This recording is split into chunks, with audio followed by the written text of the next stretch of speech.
सुप्रभात बच्चों। आज हम बसंत पुस्तक से हमारा चौथा पाठ कठपुतली पढ़ेंगे। पढ़ने से पहले हम थोड़ी बातें कर लें। बच्चों, आप सबों ने कठपुतलियाँ देखी होंगी। कठपुतलियाँ कैसे होती हैं? उनके आगे पीछे ऊपर नीचे सभी तरह से वो रस्सियों से बंधी हुई रहती है। ऐसी क्यों रहती है? क्योंकि कठपुतली का काम ही है कि उसे जो भी चलाता है, किसी के वह अधीन रहती है, वह जैसा कठपुतली को नचाना चाहता है वह नचाता है। ऐसा क्यों होता है? क्योंकि अगर कठपुतली के रस्सी को तोड़ दिया जाए या उससे हटा दिया जाए तो मात्र वो एक खिलौना कहलाती है। और कठपुतली क्यों कहलाती है? कठपुतली का अर्थ होता है काठ से बनी पुतली जो सदा दूसरों के इशारों पर नाचती है। तो बच्चों, आपको समझ आया होगा कि खिलौना क्या है जिससे हम खेलते हैं, पर कठपुतली क्या है जिसे हम अपने इशारों पर नचाते हैं। तो यहाँ भवानी प्रसाद मिश्र जी ने इस कविता में एक कठपुतली के बारे में लिखा है कि किस प्रकार से उसके मन में एक भावना उत्पन्न होती है।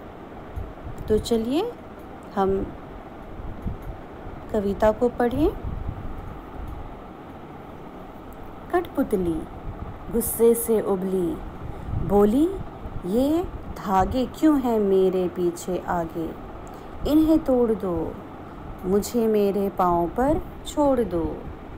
सुनकर बोली और कठपुतलियाँ कि हाँ, बहुत दिन हुए हमें अपने मन के छंद छुए। मगर पहली कठपुतली सोचने लगी, ये कैसी इच्छा मेरे मन में जागी।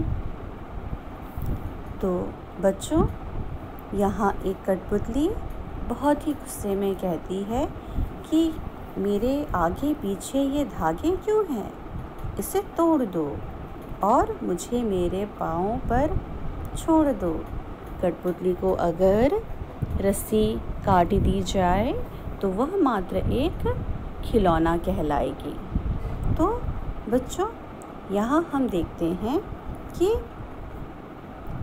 वह कठपुतली को देखकर, उसकी भावना को सुनकर बाकी जो कठपुतलियाँ हैं वह भी सोचती हैं कि हाँ, हमें भी आज़ादी चाहिए, हम अब इस रस्सी से बंधे हुए नहीं रहना चाहते। पर जब पहली कठपुतली सोचती है कि यह कैसी इच्छा मेरे मन में जागी, क्योंकि अगर कठपुतलियाँ विवाद करें तो वह यह नहीं कर सकती हैं, क्योंकि वह हमेशा पराधीन रहती हैं। उसे लोग अपने अंगुलियों में नचाते हैं, इशारों से नचाते हैं। तो बच्चों, कभी कभी हमारी ज़िंदगी में भी ऐसी जिम्मेदारियां आती हैं, हमें भी लगता है कि हम भी आज़ाद हों, पर कुछ परिस्थितियां ऐसी होती हैं कि हमें आज़ादी नहीं मिल पाती। हम किसी न किसी बंधन में बंध जाते हैं। वह हमारी सामाजिक बंधन हो सकती है, मानसिक बंधन हो सकती है।